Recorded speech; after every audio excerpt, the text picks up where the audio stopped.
দিনৰ পৰা হৈ আছে? নমস্কাৰ।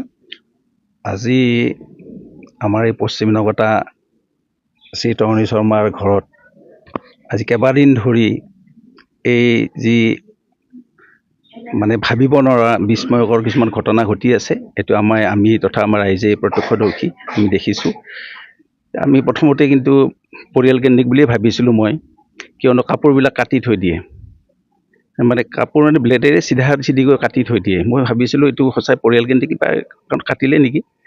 তাৰপিছত 2 দিন 3 দিন চালোঁ যে সঁচা কথা।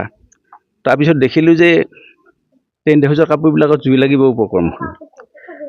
2বাৰ 3বাৰ 5বাৰ পৰ্যন্ত জুই লাগি আছে।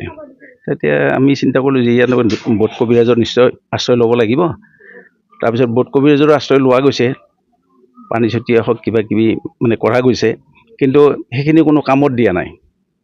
মানে অতি বিস্ময়কৰ কথা, এইটো ৰাতিপুৱা মোটামুটি 7:30টাৰ পৰা আৰম্ভ হৈ ৰাতি 8টা 8:30 মানলৈকে এইটো চলি থাকে, কিন্তু 9টা 10টাৰ পিছত এইটো নচলে।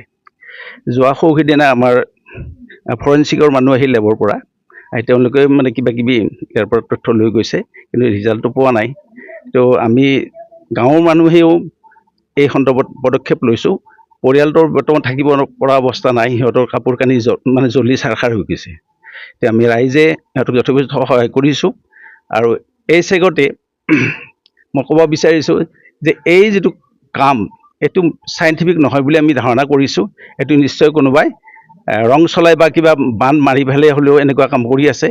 এই চেগতে মই আমাৰ প্ৰশাসনকো এই দিশত মানে হস্তক্ষেপ কৰাৰ কাৰণে মই অনুৰোধ জনাইছোঁ যে মানুহবোৰে যেন অন্ততঃ এই বিপদৰ পৰা মুক্তি পায়। যিমানখিনি ভোট আমি বিচাৰিলোঁ, তেওঁলোকে কোনেও কিন্তু এইটো দিশত মানে হেৰি কৰিব পৰা নাই, ছাকচেছ হ'ব পৰা নাই। গতিকে আমি এই দিশত আপোনাৰ ছ'চিয়েল মিডিয়াকো আমি এইটো মানে অনুৰোধ কৰিছোঁ, যাতে তেখেতসকলেও কিবা জানে যদি মানে সহায় কৰি এই পৰিয়ালটোক মানে মুক্তি দিব পাৰে। তো মই সদয় শেষত আপোনালোকে ধন্যবাদ। দিনত কেইবাৰমান হয় এনেকুৱা? দিনত কেতিয়াবা 4-5 বাৰ, আজিতো 5বাৰ হ'ল।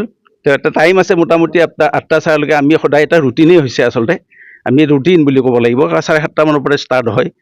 আৰু সিদিনাখন আমাৰ মহিলাখিনিক মই আমাৰ নাম প্ৰসংগ কৰাৰ কাৰণে পঠাই দিছিলোঁ। মানুহবিলাক থাকোঁতে জ্বলি যায়? থাকোঁতে জ্বলে। সিদিনা নাম প্ৰসংগ কৰি থাকোঁতেতো সৰিয়হৰ মানে বস্তাটোত জুই লাগি গ'ল, তেনেকুৱা ধৰণৰ কথা। আৰু বোধ কবিৰাজে পানী ছটিয়াইছে, কিবা ছটিয়াইছে, কোনো কামত দিয়া নাই, পানী ছটিয়াৰ পিছতো জুই লাগি আছে, তেনেকুৱা ধৰণৰ কথা। ইয়াত আমি ভাবিও মানে পাৰ পোৱা নাই, কাৰণ অতি বিস্ময়কৰ কথা। এইটো কোনে চাইণ্টিফিক নহয় বুলি আমি ভাবোঁ। আৰু এইটো কোনো তান্ত্ৰিকৰ মানে দুষ্ট কাৰ্য মানে কৰি থকা বুলি আমি গম পাইছোঁ।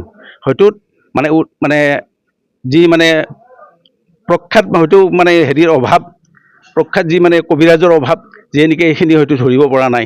কিন্তু আমি আশা কৰিছোঁ, ছ'চিয়েল মিডিয়াকো আমি এইটো কথা কৈছোঁ যে তেখেতসকলে যৎপৰোনাস্তি চেষ্টা কৰক, আৰু প্ৰশাসনক এই দিশত এটা ইনিচিয়েটিভ লোৱাৰ কাৰণে মই আবেদন জনাইছোঁ। ধন্যবাদ।